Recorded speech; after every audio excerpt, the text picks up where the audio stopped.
how does Beyonce keep getting better? Is there some secret to her creativity? And is there something about her creativity that we could learn from? To find out, I binged on everything Beyonce. Every interview, every music video, every concert performance, anything I could find. Soon, I noticed a pattern. Let's start with an example.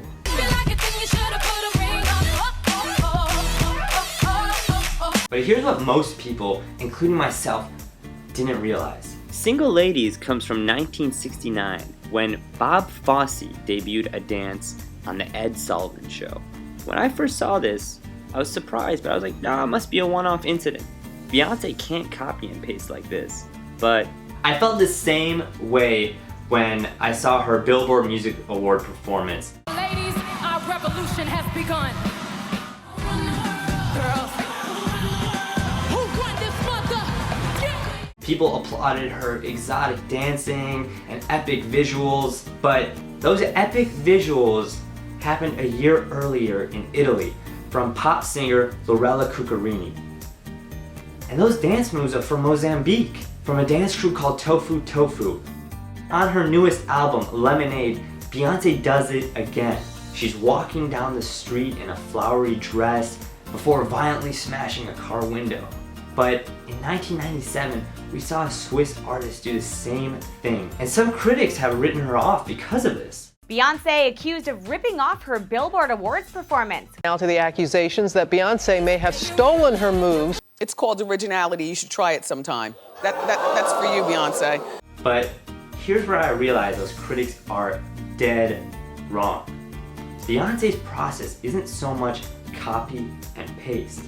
It's more copy with taste.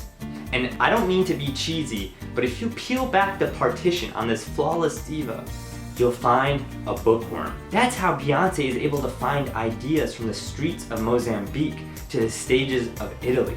She's obsessive. She scours YouTube trying to find any idea.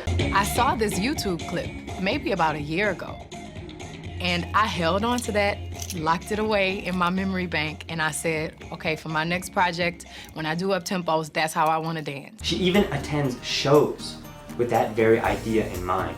Nobody gonna want us to go to their shows, Frank. Why? Because we gonna take everything. Yeah, but everybody does that, though. No, everybody does. Yeah, you know?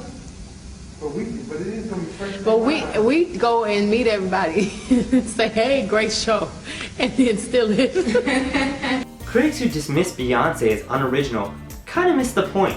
She credits her sources. I mean, to find Tofu Tofu, she went through the US Embassy in Mozambique for months, found them, and then hired them as dancers. In doing so, she gives new life to the lineage of artists behind her. In fact, before Beyonce copied Cuccarini's visuals for the Billboard Music Awards, Cuccarini copied Japanese artist Kagmu.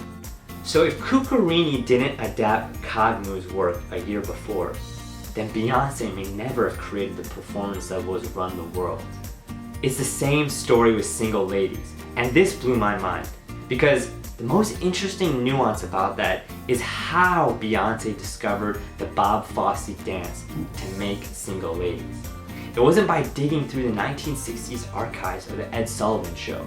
It's because in 2007, somebody remixed that Bob Fosse dance to DJ Unk's Walk It Out. Now walk it out. I saw this on YouTube. It's these three ladies, and one of them is Bob Fosse's wife, who's this choreographer, and they're doing Walk It Out. They put Walk It Out to the music. It's from like the 60s, and it's one take, and it's black and white.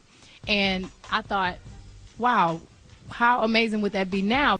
In other words, Beyonce made Single Ladies in 2008 based on a 2007 remix of a 1969 dance. That's the power of copy with taste. Beyonce's creative process is actually part of a greater trend. Duke statistician David Banks talks about how geniuses often cluster at the same time and the same place because it's easier for them to copy off one another.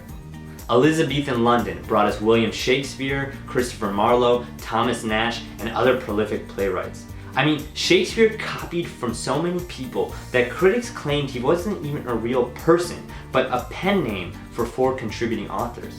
Years from now, I wonder if we'll look at 2016 and think the same. we'll talk about how this was the era where the internet allowed us to swipe from any place and any time. And we may remember a Houston native named Beyonce Knowles who did it best. But the question remains, where does that leave us? How can we be more creative?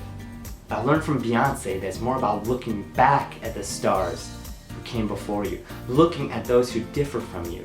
Because innovation is nothing but the imitation of lots of different inspirations and a lot of hard work to make it happen. It's why we'll face the same critics along the way.